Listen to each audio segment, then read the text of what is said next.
السلام عليكم ورحمه الله وبركاته. ازيكم يا شباب الثانويه الازهريه، عاملين ايه؟ ايه الاخبار؟ ان شاء الله بكره نكون ان شاء الله يكون كده امتحان خفيف وسهل عليكم بعون الله كده، وربنا يوفقكم يا رب يا شباب. مبدئيا مش عايزك تتوتر خالص، امتحان زي اي امتحان، هدوء بالراحه خالص، خد الامور بسلاسه جدا جدا جدا، ما توترش نفسك، ما توترش نفسك خالص. ان شاء الله الامتحان هيجي ان شاء الله يعني متوسط، او ان شاء الله يجي في مستوى الطالب المذاكر ان شاء الله، واللي يذاكر يحل واللي مش هيذاكر مش هيحل، بس كده معروف عادي يعني.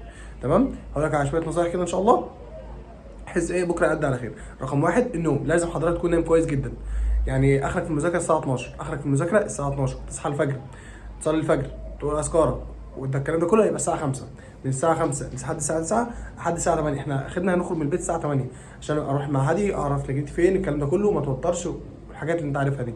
فحضرتك هتقوم الساعه 5، من الساعه 8 انت اولا كده هتقرا منهجك قراءه سريعه، تراجع على القران من اول ما ننسخ لحد الاخر، تقرا كده اوائل الربع في ال عمران، تفرق على اوائل الصور، الحواميم اللي بتتلخبط فيها، طاسين ميم، الكلام ده كله تسبحها، يسبحوا الحاجات اللي ايه المتشابهات دي. تمام كده، تمام. هيفضل معاك ساعتين تراجع فيهم ايه على الحديث كمراجعه سريعه، الاسئله اللي غلطت فيها وانت بتحل شوامل، الحديث اللي انت واقع فيه، اهم ما يرشد اللي بتنساها، اسئله انت عارف اجاباتها وبس محتاج فيها زقه، الكلام ده كله يتراجع قبل اللجنه. بنروح الساعه 8، ما بنتكلمش عن المذاكره، احنا واقفين مع الرجاله ما بنتكلمش عن المذاكره، يا اما انا قاعد في اللجنه. خلاص. ده اول حاجه قبل ما اخرج من البيت. افطر، بشرب كوبايه قهوه او شاي، يكون معايا ازازه ميه وانا في اللجنه، ويفضل انها تكون ساقعه عشان الجو طبعا عارف زي ما انت حر كده، فهي تبقى تفوق نفسك كده. تمام كده، تمام. انت قاعد في اللجنه، ما بتغشش ما بتغشش ما بتغشش، مالكش دعوه باي حد في اللجنه خالص، ما تديش تركيزك لحد، ما تديش تركيزك لحد خالص. انت قاعد في ورقتك في لجنتك، جنبك مراقب جنبك مراقب، خلاص انا قاعد في ورقتي بس، خلاص. خليك محترم. تمام تمام. لكن انت خلصت، اوعى اشوفك واقف مع حد، اوعى اشوفك واقف مع حد. تمام، اوعى تقف مع حد، اوعى تراجع، اوعى تسال سؤال، اوعى تسال اجابه سؤال، اوعى. اللي اتكتب ومجهودك اتحط، خلاص. قضي الامر الذي فيه تستفتيان. تمام تمام. روحنا البيت ان شاء الله هتلاقي فيديو رياضه بحته نازل لك، تنام لك ساعتين وتصحى تسمعه، او ما تنامش وعايز تبدا بالرياضه واحده على طول، اتفضل.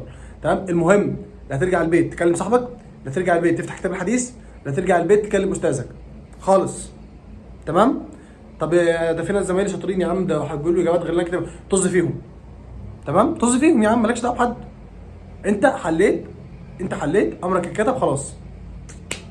النتيجه دي بقى بتاعت ربنا. انا عملت كل اللي عليا، ذاكرت، حليت شوامل، رحت امتحان، ما غشتش. تمام، وكل حاجه تمام زي الفل. تمام كده. استودعكم الله. ما تنساش طبعا الدعاء، دخول اللجنه، وقل رب ادخلني مدخل صدق واخرجني مخرج صدق واجعل لي من لدنك سلطانا نصيرا. لما تمسك الورقه، رب اشرح لي صدري ويسر لي امري واحلل عقده من لساني يفقهوا قولي. حاجه مش ناسيها، تقول اللهم اجمع علي ضلاتي، اللهم اجمع علي ضلاتي، اللهم اجمع علي ضلاتي. لما تخلص بالليل مذاكرتك، اللهم اني استودعك ما حفظت وما قرات فرد علي عند حاجتي اليه.